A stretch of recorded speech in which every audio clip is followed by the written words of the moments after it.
প্রথম দাবি, প্রধানমন্ত্রী শেখ হাসিনাকে ছাত্র নাগরিক হত্যার দায় নিয়ে জাতির কাছে প্রকাশ্য ক্ষমা চাইতে হবে।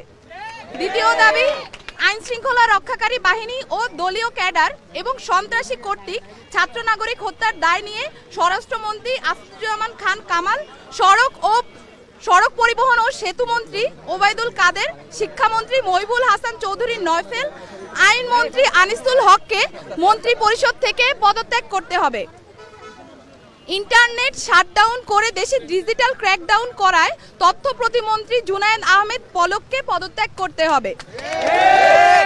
আন্তর্জাতিক মিডিয়ায় শহীদ শিক্ষার্থী এবং আন্দোলনরত শিক্ষার্থীদেরকে ড্রাগ অ্যাডিক্ট বলে কুরুচিপূর্ণ ও মিথ্যা বক্তব্য দিয়ে এবং আন্দোলনকে ভিন্ন খাতে প্রবাহিত করার চেষ্টা করায় তথ্য প্রতিমন্ত্রী মোহাম্মদ এ আরাফাতকে পদত্যাগ করতে হবে। ঢাকা দাবি নাম্বার 3, ঢাকা সহ যত জায়গায় ছাত্র নাগরিক শহীদ হয়েছে সেখানকার ডিআইজি, পুলিশ কমিশনার ও পুলিশ সুপারদের চাকরি থেকে বরখাস্ত করতে হবে। দাবি নাম্বার 4, ঢাকা বিশ্ববিদ্যালয়, জগন্নাথ বিশ্ববিদ্যালয়, জাহাঙ্গীরনগর বিশ্ববিদ্যালয়, রাজশাহী বিশ্ববিদ্যালয় এবং চট্টগ্রাম বিশ্ববিদ্যালয় সহ সারা দেশের প্রত্যেকটি বিশ্ববিদ্যালয়ে যেখানে ক্যাম্পাসে আইন শৃঙ্খলা বাহিনী কর্তৃক শান্তিপূর্ণ আন্দোলনে হামলা হয়েছে প্রত্যেকটি বিশ্ববিদ্যালয়ের ভিসি এবং প্রক্টরকে পদত্যাগ করতে হবে।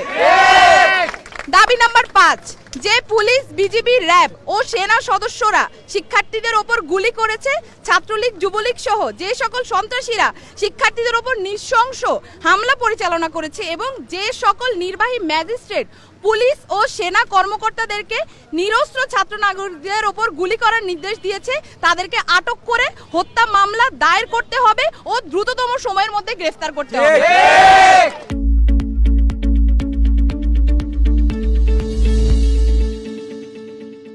দাবি নাম্বার 6, দেশব্যাপী যে সকল ছাত্র নাগরিক শহীদ ও আহত হয়েছে তাদের পরিবারকে অতি দ্রুত সময়ের মধ্যে যথাযথ ক্ষতিপূরণ প্রদান করতে হবে।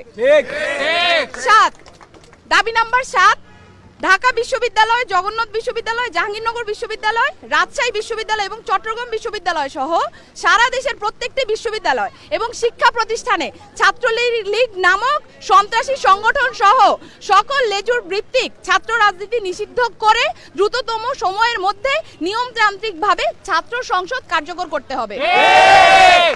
দাবি নাম্বার 8, অবিলম্বে সকল শিক্ষা প্রতিষ্ঠান ও হলগুলো খুলে দিতে হবে। কারফিউ তুলে নিয়ে সারা দেশের সমস্ত ক্যাম্পাসে মোতায়েনকৃত পুলিশ, র্যাব, বিজিবি, সোয়াট এবং আর্মি তুলে নিতে হবে। দাবি নাম্বার 9, বৈষম্য বিরোধী ছাত্র আন্দোলনের সাথে সম্পৃক্ত শিক্ষার্থীদের একাডেমিক ও প্রশাসনিক কোনো ধরনের হয়রানি করা হবে না এই মর্মে অঙ্গীকার করতে হবে। ইতিমধ্যে গণগ্রেফতার ও পুলিশি হয়রানির শিকার সমন্বয়ক বৃন্দ ও ছাত্র নাগরিকদের অবিলম্বে মুক্তি দিতে হবে ও সকল মামলা প্রত্যাহার করতে হবে। এই ছিল আমাদের 9 দফা দাবি এবং এই 9 দফা দাবিকে সামনে রেখে আমরা আমাদের আন্দোলন পরিচালনা করছি এবং আজকেও আমাদের যে কর্মসূচি সেই কর্মসূচি থেকে আমরা বলতে চাই অবিলম্বে অতি দ্রুত আমাদের যে 9 দফা দাবি সেটা মেনে নিতে হবে।